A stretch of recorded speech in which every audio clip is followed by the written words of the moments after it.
Hi guys, ఈ వీడియోలో recursion గురించి చెప్తాను. సో రికర్షన్ అనేది చాలా ఇంపార్టెంట్ కాన్సెప్ట్. ఇంటర్వ్యూలో కూడా చాలాసార్లు అడుగుతూ ఉంటారు రికర్షన్ అంటే ఏంటని. సో రికర్షన్ అనేది బేసిక్గా ఫంక్షన్స్ రిలేటెడ్ కాన్సెప్ట్ అన్నమాట. అంటే ఫంక్షన్స్ యూజ్ చేసుకుని చేయాలి. So recursion in Python. So recursion అంటే ఏంటంటే ఒక calling A function with in the same function అన్నమాట. మనకు ఆల్రెడీ ఫంక్షన్స్లో 2 phases ఉంటాయని చెప్పాను కదా. ఫస్ట్ ఫేజ్ ఏంటి? Function creation and function calling. So మనకి రికర్షన్ అంటే ఏంటంటే calling A function with in the same function అన్నమాట. అంటే function create for example deaf my function అని ఒక ఫంక్షన్ క్రియేట్ చేసుకున్నాను. సో మై ఫంక్షన్ క్రియేట్ చేసుకున్న తర్వాత సమ్ కోడ్ ఉంటుంది కదా, సమ్ కోడ్ రాసుకున్న తర్వాత మై ఫంక్షన్ అని మళ్ళీ కాల్ చేసాం అనుకోండి, సేమ్ ఫంక్షన్లో అసలు ఇది ఫంక్షన్ క్రియేషన్ అన్నమాట. ఇది ఫంక్షన్ క్రియేషన్ కదా. సో ఫంక్షన్ కాలింగ్ అంటే ఏంటి? నార్మల్గా ఒక ఫంక్షన్ ఇలాగా మనం ఎప్పుడైనా సరే ఇలాగా మనకి సమ్ కోడ్ ఉండి మనకి నార్మల్గా ఇలా కాల్ చేస్తూ ఉంటాం. ఇలా ఇప్పుడు ఒక ఫంక్షన్ ఇలా క్రియేట్ చేసి ఫంక్షన్ కాల్ చేసుకుంటూ ఉంటాం అన్నమాట. ఎప్పుడైనా ఎక్కడైతే రిక్వైర్మెంట్ ఉందో ఆ రిక్వైర్మెంట్ ప్లేస్లో ఫంక్షన్ కాల్ చేసుకుంటాం. అది నార్మల్. అది రికర్షన్ అంటే ఏంటంటే calling A function. What is recursion? Calling A function with in the same function.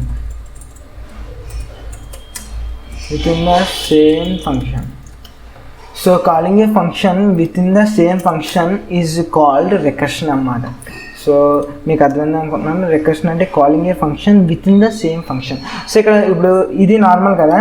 ఇది మనకి రికర్షన్ ఎప్పుడు అవుతుంది అంటే ఇలా కాల్ చేసినప్పుడు మై ఫంక్షన్. సో ఇలా ఇప్పుడు చూడండి, ఇది క్రియేషన్ కదా, ఇది ఫంక్షన్ క్రియేషన్ కదా. సో ఈ ఫంక్షన్ లోపలే మళ్ళీ ఇది సేమ్ ఫంక్షన్ కాల్ చేస్తే అది రికర్షన్ అంటారు అన్నమాట. మనకు calling function with in the same function అంటే ఇదే. అది మనకు మామూలుగా ఒక ఫంక్షన్లో వేరే ఫంక్షన్ కాల్ చేసుకోవచ్చు. ఫర్ ఎగ్జాంపుల్ ఫంక్షన్ 1 అని వేరే ఫంక్షన్లో ఎన్ని కాల్ చేసుకున్నా పర్లేదు, కానీ సేమ్ ఫంక్షన్ కాల్ చేస్తే మాత్రం అది రికర్షన్ అవుతుంది. అది రికర్షన్ అయినప్పుడు రికర్షన్ అంటే చాలా పవర్ఫుల్ అన్నమాట. అంటే సేమ్ మనకి లూప్స్తో చేసే ప్రతిదీ మనం రికర్షన్తో చేస్తాం అన్నమాట. సో లూప్స్తో చేసే ప్రతి పని మనం రికర్షన్తో చేస్తాం. సో ఒకసారి రికర్షన్ ఎంత పవర్ఫుల్లో చెప్తాను చూడండి. ఇక్కడ for example my function deaf my function అని క్రియేట్ చేసుకున్న తర్వాత ప్రింట్ హలో అని ప్రింట్ చేద్దాం. దాని తర్వాత మళ్ళీ మై ఫంక్షన్ అని పెట్టేసి ఇక్కడ నేను ఇలా కనుక నేను రన్ చేశాను అనుకోండి, ఇప్పుడు ఏమవుతుంది చెప్పిన, రన్ చేస్తే ఫస్ట్ ఇక్కడ వస్తుంది. ఫస్ట్ ఫంక్షన్ క్రియేట్ అయింది కదా. సో ఫంక్షన్ క్రియేట్ అయిన తర్వాత ఈ ఫంక్షన్ కాల్ చేస్తాను కదా. ఈ ఫంక్షన్ కాల్ చేసినప్పుడు కంట్రోల్ ఎలా వస్తుంది, ఇక్కడికి వచ్చిన తర్వాత హలో ప్రింట్ అవుతుంది బాగానే. దాని తర్వాత మళ్ళీ మై ఫంక్షన్ కాల్ అవుతుంది. మళ్ళీ మై ఫంక్షన్ కాల్ అయితే మళ్ళీ ఇక్కడికి వస్తుంది, మళ్ళీ హలో ప్రింట్ అవుతుంది బాగానే. దాని తర్వాత మళ్ళీ మై ఫంక్షన్ వచ్చింది కదా, మళ్ళీ కాల్ అవుతుంది. అలా హలో ఎన్ని టైమ్స్ అంటే ఇన్ఫైనైట్ టైమ్స్ లూప్ అవుతుంది అన్నమాట. ఇన్ఫైనైట్ టైమ్స్ అలా ఆ ఫంక్షనే కాల్ చేసుకుని ఇన్ఫైనైట్ టైమ్స్ కాల్ అవుతుంది. ఒకసారి నేను అక్కడ రన్ చేస్తే ఏమవుతుంది చూడండి. సో నేను రన్ చేయకూడదు ఎలా అయినప్పుడు. సో ఎందుకంటే మళ్ళీ ఇన్ఫైనైట్ టైమ్స్ లూప్ అయినప్పుడు మళ్ళీ క్లోజ్ చేయాలి. Python code.py. చూసారు కదా, ఇక్కడ ఇన్ఫైనైట్ టైమ్స్ లూప్ అవుతుంది. ఇది అలా ఇన్ఫైనైట్ టైమ్స్ లూప్ అయిన తర్వాత మనకి పైథాన్లో మనకి ఇదే సి లాంగ్వేజ్లో అయితే ఇంకా ఇన్ఫైనైట్ టైమ్స్ అలా లూప్ అయితే ఉంటుంది అన్నమాట. అలా ఆగిపోదు, మనకి క్లోజ్ చేసే వరకు ఆగదు. ఇది మనకి పైథాన్లో ఇక్కడ మనకి చిన్న కాన్సెప్ట్ ఉంది ఏంటంటే రికర్షన్ లిమిట్ చేస్తుంది అన్నమాట. మరీ ఎక్కువ వచ్చేసినప్పుడు రికర్షన్ ఎక్కువ సార్లు అలా ఫంక్షన్ కాల్ అయిపోతుంటే బ్రేక్ చేస్తుంది అన్నమాట. మనకి బ్రేక్ చేసింది కాబట్టి మనకి ఇలా ఆగింది. అదే మనకి పైథాన్ సి లాంగ్వేజ్లోని జావా లాంగ్వేజ్ కానీ అయితే మనకి అలా ఇన్ఫైనైట్ టైమ్స్ అలా లూప్ అయితే ఉంటుంది అన్నమాట. సో అర్థమైందని అనుకుంటున్నాను. అసలు ఇది బేసిక్ ఇంట్రడక్షన్ కదా. ఇప్పుడు మీకు ఒక ఎగ్జాంపుల్ చెప్తాను. అసలు బెస్ట్ ఎగ్జాంపుల్ రికర్షన్ కాన్సెప్ట్ మొత్తం అర్థం అవడానికి. సో ఇక్కడ మీకు అర్థమైంది కదా. ఫస్ట్ ఒక ఫంక్షన్ కాల్ చేసిన తర్వాత ఇక్కడ కంట్రోల్ వచ్చిన తర్వాత హెలో ప్రింట్ అయింది. దాని తర్వాత మళ్ళీ సేమ్ ఫంక్షన్ కాల్ అవ్వడం వల్ల మళ్ళీ ఇక్కడికి వచ్చింది, హెలో ప్రింట్ అయింది. మళ్ళీ హెలో అలా ఇన్ఫైనైట్ టైమ్స్ లూప్ అయింది అనమాట. ఇన్ఫైనైట్ టైమ్స్ రికర్షన్ కాల్ అయ్యి ఒకే ఫంక్షన్ కాల్ అయ్యి ఇన్ఫైనైట్ టైమ్స్ అలా అయిందన్నమాట. సో ఇప్పుడు ఒక ఎగ్జాంపుల్ చెప్తాను రికర్షన్ అంటే ఏంటో. సో రికర్షన్ యూస్ కేసెస్లో ఒక ఎగ్జాంపుల్. సో నాకు ఇక్కడ ఏం చేయాలంటే సమ్ ఆఫ్ మనకి ఎప్పుడైనా రికర్షన్ యూస్ చేసేటప్పుడు ఇలా ఇన్ఫైనైట్ టైమ్స్ లూప్ అవ్వకుండా ఉండడానికి మనం ఫస్ట్ ఏంటంటే రికర్షన్ అని గుర్తు రాగానే మీకు గుర్తు రావాల్సింది ఏంటంటే ఫస్ట్ ఏంటంటే బేస్ కండిషన్ ఇదేం పెద్ద కష్టంగా చాలా ఈజీ. బేస్ కండిషన్ అండ్ రెండోది ఏంటంటే function should be maximum function ఎప్పుడు మ్యాక్సిమం పారామీటరైజ్డ్ ఫంక్షన్ ఉండాలి, పారామీటర్స్ ఉండాలి ప్లస్ రిటర్న్ టైప్ కూడా ఉండాలి, పారామీటర్స్ ఉండాలి రిటర్న్ టైప్స్ కూడా ఉండాలి. ఇది లేకపోయినా యూస్ చేయొచ్చు, కాకపోతే అది మీనింగ్లెస్ అన్నమాట. మెయిన్ ఒక రికర్షన్ యూస్ చేయాలనుకుంటే base condition important. Function also మనకి పారామీటరైజ్డ్ ఫంక్షన్ ఉండాలి, అంటే ఆ ఫంక్షన్కి పారామీటర్స్ ఉండాలి, at the same time return type కూడా ఉండాలన్నమాట. సో బేస్ కండిషన్ అంటే ఏంటంటే ఇప్పుడు నేను ఒక ప్రోగ్రామ్ రాస్తాను మీకు ఎగ్జాంపుల్ కింద some of first n natural numbers. అంటే ఒక ఫంక్షన్కి నేను మెయిన్ రిక్వైర్మెంట్ ఏంటంటే ఫంక్షన్కి n వాల్యూ పాస్ చేస్తే మనకి ఆన్సర్ ఏం రావాలంటే some of first n natural numbers, అంటే ఆ n వరకు ఉన్న న్యాచురల్ నెంబర్స్ సమ్ మనకి రిటర్న్ రావాలి, మనకి వాల్యూ కావాలన్నమాట. అది యూజింగ్ రికర్షన్ అన్నమాట. సో యూజింగ్ రికర్షన్ యూస్ చేసుకుని మనం ఫైండ్ అవుట్ చేస్తాం అన్నమాట వీడియోలో. సో ఫాస్ట్గా ప్రోగ్రామ్ రాస్తాను, సో ఫాలో అవ్వండి. సో ఫస్ట్ నేను ఇన్పుట్ తీసుకుంటాను, ఆ నెంబర్ని ఇన్పుట్ కింద తీసుకుంటాను. So n is equal to అని చెప్పి, n అనేది మనకి ఇంటీజర్ కాబట్టి ఇంటీజర్లో కన్వర్ట్ చేస్తున్నాను చూడండి. ఇంట్ అని చెప్పి ఇన్పుట్ తీసుకుంటున్నాను, enter n value. So n value అని చెప్పి ఏదో ఎంటర్ ఎనీ నెంబర్ అయినా ఇవ్వచ్చు మన ఇష్టం. సో n వాల్యూ దాన్ని తీసుకున్న n వాల్యూని ఏం చేస్తానంటే ఆన్సర్ అని వేరియబుల్ క్రియేట్ తీసుకుని మై ఫంక్షన్ అని నేమ్ ఇచ్చుకున్నాను, n వాల్యూ పాస్ చేశాను అనమాట. మనం ఏం ఎక్స్పెక్ట్ చేస్తున్నాను, ఆన్సర్ని ప్రింట్ చేసుకున్నాను. సో ఇక్కడ మనకి ఏమైంది, అంతా బాగానే అయింది. ఇప్పుడు ఫంక్షన్ కాల్ కూడా చేస్తాను, ఇంకా ఫంక్షన్ క్రియేట్ చేయలేదు. సో ఒకసారి ఫంక్షన్ క్రియేట్ చేద్దాం. సో ఫంక్షన్ క్రియేట్ చేయడానికి ఇటు def my function name my function కదా అనుకున్నాం కదా. తర్వాత వాల్యూ ఇక్కడ n వాల్యూ పాస్ చేస్తాం అన్నమాట. మన ఇష్టం ఇక్కడ n అనే ఇవ్వనవసరం లేదు, జస్ట్ మనకి ఇక్కడ ఏమవుతుందంటే ఇందులో ఇన్పుట్ ద్వారా తీసుకున్న వాల్యూ ఇందులో కాపీ అవుతుంది అన్నమాట. ఇక్కడ మన ఏ అని ఇచ్చుకోవచ్చు, వాల్యూ అని ఇచ్చుకోవచ్చు, సేమ్ n అని కూడా ఇచ్చుకోవచ్చు అన్నమాట, లేకపోతే నెంబర్ అని ఇచ్చుకోవచ్చు, మన ఇష్టం వచ్చింది ఇచ్చుకోవచ్చు. సో నేను n అని ఇచ్చుకున్నాను. సో ఆ n అనే వాడాలి, ఇక్కడ n ఇచ్చుకుంటే ఈ n ఈ ఫంక్షన్లోకి వాడాలన్నమాట. సో ఇక్కడ ఏంటంటే రికర్షన్ అంటే ఏంటో చెప్తాను ఇప్పుడు. So return n plus my function. So base condition important అని చెప్పాను కదా. సో బేస్ కండిషన్ ఎప్పుడు ఇంపార్టెంట్ అంటే if n value n is equal to 0, n value కనుక 0కి ఈక్వల్ అయితే రిటర్న్ 0. సో మీకు అర్థమైంది అనుకుంటున్నాను.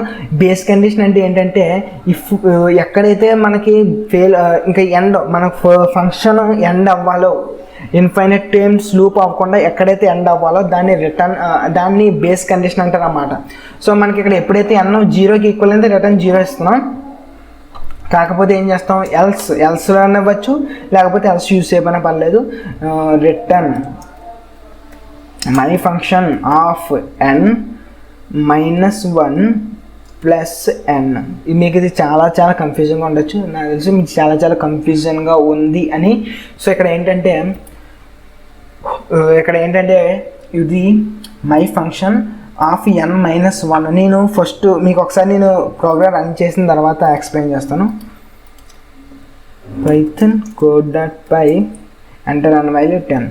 So answer is equal to 50, అంతే కదా. Some of first 10 numbers is equal to 55. Answer correct వచ్చింది, అంటే ప్రోగ్రామ్ కరెక్ట్. సో ఒకసారి ఎక్స్ప్లెయిన్ చేస్తాను చూడండి ఇక్కడ ఏం జరుగుతుందో. సో ఇక్కడ ఎప్పుడైతే ఇక్కడ ఫంక్షన్ కాల్ చేసామో n వాల్యూ ఇక్కడ ఏంటంటే 10 కదా, నేను 10 ఇచ్చాను కదా. సో n వాల్యూ ఇక్కడ 10 వచ్చింది, అంటే ఇక్కడికి n వాల్యూ 10 పంపించాం, అంటే మై ఫంక్షన్ అని చెప్పి n వాల్యూ 10 అని పంపించాం. సో మై ఫంక్షన్ ఇక్కడ n వాల్యూ 10 వచ్చిన తర్వాత చెక్ చేస్తుంది అన్నమాట. ఇక్కడ n ఈక్వల్ టు 10 కాదు, ఈక్వల్ టు 0, 10 ఈక్వల్ టు 0 కాదు కదా. సో ఇక్కడికి వచ్చిన తర్వాత మై ఫంక్షన్ కాల్ అయింది. మై ఫంక్షన్ ఆఫ్ n -1, అంటే n వాల్యూ ఇక్కడ ఎంత 10 కదా, 10 కాబట్టి n -1 అంటే 9 అన్నమాట. అంటే ఏం కాల్ అయింది, 9 plus, for example my function నేను షార్ట్కట్కి f అని రాస్తున్నాను. f(9) ప్లస్ ఇక్కడ n వాల్యూ ఎంత, ఇక్కడ 10 కదా, స్టార్టింగ్ 10 ఇచ్చింది. ఇప్పుడు f(9) ఇక్కడ f(9) ఉంది కదా, f(9) మళ్ళీ కాల్ అయింది అన్నమాట 9తో, n ప్లేస్లో 9 కాల్ అయింది అన్నమాట. కాల్ 9 = 0 చెక్ చేస్తుంది అన్నమాట. ఒకసారి మీకు అర్థమైపోయినా ప్లీజ్ వినండి, చాలా చాలా కన్ఫ్యూజింగ్ టాపిక్, కాకపోతే వింటే ఖచ్చితంగా అర్థమవుతుంది. సో ఇక్కడ n వాల్యూ 9 వచ్చినప్పుడు =0 కాదు, అలాంటప్పుడు ఏమైంది, ఇక్కడికి వచ్చింది ఈ కండిషన్, ఈ ఇఫ్ బ్లాక్ నుంచి ఇక్కడ వచ్చింది. ఇక్కడ return of my function of, ఇక్కడ 9 కదా, ఇప్పుడు n వాల్యూ 9 కదా, 9 - 1 అంతా 8. అప్పుడు ఏమొస్తుందంటే, సో f(8) + 9, సో f(8 + 9) అన్నమాట. అలా ఏమైంది, ఇక్కడ f(9 - 1) అంటే f(8) కదా, f(8) కాల్ అయింది అన్నమాట. ఇప్పుడు n ప్లేస్లో 8 కాల్ అయింది. సో ఇప్పుడు ఏమవుద్ది, f(7 + 8) అన్నమాట. ఇక్కడ 8 వచ్చింది కదా, n ప్లేస్లో 8 వచ్చింది కదా, ఇక్కడ చెక్ చేస్తుంది కాదు అన్నప్పుడు ఏమవుతుంది, f(8 - 1) అంటే ఎంత, f(7) అండ్ ప్లస్ ఇక్కడ n వాల్యూ ఇక్కడ ఎంత 8 కదా, సో 8. అలా అప్ టు ఎంతవరకు, f(6 + 7) up to f(5 + 6) up to ఎంతవరకు, అలాగా for example up to f(1 + 2). దాని తర్వాత ఇక్కడ f(1) వచ్చినప్పుడు తర్వాత ఏమవుద్ది, f(0 + 1) అన్నమాట. ఇక్కడ ఇప్పుడు దాకా ఇలా ఇక్కడ దాకా ఇలా రికర్షన్ అయింది కదా, ఇక్కడ ఎప్పుడైతే f(0) వచ్చిందో ఇక్కడ n ప్లేస్లో 0 వస్తుంది కదా, ఇక్కడ n ప్లేస్లో 0 వచ్చినప్పుడు =0 అని ఈక్వల్ అయింది కదా, అప్పుడు కండిషన్ ట్రూ అయినప్పుడు ఇంకా ఇక్కడ దాకా రాదు, అంటే ఇంకొక ఫంక్షన్ కాల్ చేయదు, ఇక్కడ దాకా అయిపోయింది. రిటర్న్ ఎప్పుడైతే 0 వచ్చేసిందో ఇక్కడ 0 వస్తుంది అన్నమాట, ఈ ప్లేస్లో 0 వస్తుంది. ఈ 0 వచ్చినప్పుడు ఇప్పుడు నుంచి కాలిక్యులేట్ చేసుకుంటూ వస్తుంది అన్నమాట. ఇప్పుడు దాకా కాలింగ్ అయింది కదా, ఇప్పుడు దాకా ఫస్ట్ 10 ప్లేస్లో 10 ఇచ్చింది. 10 వచ్చినప్పుడు ఏమైంది, f(9 + 10) ఇచ్చింది. f(9) ఎగ్జిక్యూట్ అవ్వడం మొదలైంది. f(9) ప్లేస్లో n ప్లేస్లో 9 వచ్చింది. 9 వచ్చిన తర్వాత చెక్ చేసుకున్న తర్వాత f(8 + 9) అయింది. తర్వాత ఏమో 8 వచ్చింది, f(7 + 8) అయింది. మళ్ళీ 7 వచ్చి f(6 + 7) అయింది. తర్వాత 6 వచ్చి f(5 + 6) అయింది. అలా ఎండ్ వరకు వచ్చి f(0 + 1) వచ్చినప్పుడు f(0) వాల్యూ ఇక్కడ 0 కాబట్టి ఇంకా కాల్ చేయడం ఆపేసింది అన్నమాట. ఫంక్షన్ ఇట్ సెల్ఫ్ కాల్ చేయడం ఆపేసి ఇప్పుడు కాలిక్యులేట్ చేయడం మొదలవుతుంది అన్నమాట. ఇప్పుడు దీని వాల్యూ ఎంత, 0 + 1 ఎంత, 1. సో ఇక్కడ f(1) ప్లేస్లో 1 రిప్లేస్ అవుద్ది అన్నమాట. ఇప్పుడు f(1) ప్లేస్లో, సో 1 + 2 కదా, ఇప్పుడు f(2) ప్లేస్లో 3 రిప్లేస్ అయింది అన్నమాట. ఇప్పుడు f(2) ప్లేస్లో 3 రిప్లేస్ అయింది కదా, ఒకసారి ఫాస్ట్గా నేను ఆ కాల్స్ కూడా రాస్తాను.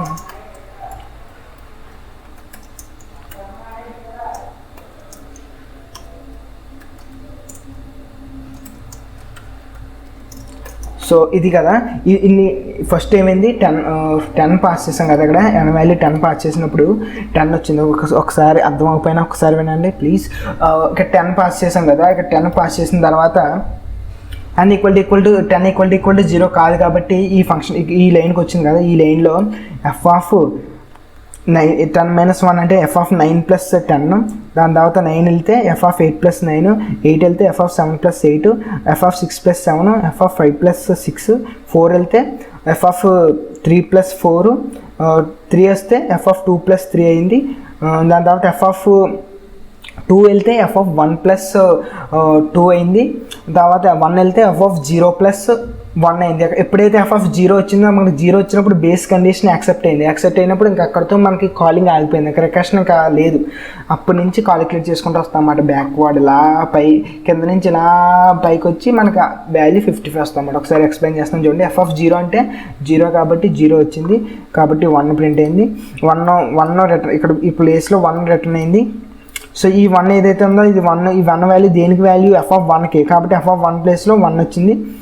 2 యాస్టీస్ ఉంది 3, అంటే ఇప్పుడు f(3) ప్లేస్లో వాల్యూ ఎంత ఉంది, ఇది 3, అంటే ఇక్కడ 3 వస్తుంది అన్నమాట. 3 వస్తే 3 వచ్చిన తర్వాత వాల్యూ ఎంత అయింది, 6 అయింది. ఇప్పుడు f(3) ప్లేస్లో 6 రిప్లేస్ అవుద్ది అన్నమాట. అలా రిప్లేస్ చేసుకుంటే వెళ్తుంది అన్నమాట.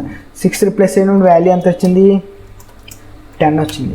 సో ఇక్కడ 10 అనేది దేనికి వాల్యూ, f(4) ప్లేస్లో రిప్లేస్ అవుద్ది అన్నమాట. f(4) ప్లేస్లో రిప్లేస్ అయినప్పుడు వాల్యూ ఎంత వచ్చింది, 15 వచ్చింది. 15 వచ్చిన తర్వాత ఇది f(5) ప్లేస్లో రిప్లేస్ అవుద్దామాట. f(5) ప్లేస్లో రిప్లేస్ అయినప్పుడు 15 + 6 ఎంత వచ్చింది, 21 వచ్చింది. 21 ఏమో f(6) ప్లేస్లో రిప్లేస్ అయింది. 21 వచ్చినప్పుడు ఇక్కడ 28, ఇక్కడ 28 దేని ప్లేస్లో రిప్లేస్ అయింది, f(7) ప్లేస్లో. f(7) ప్లేస్లో రిప్లేస్ అయినప్పుడు ఎంత వచ్చింది, 36 వచ్చింది.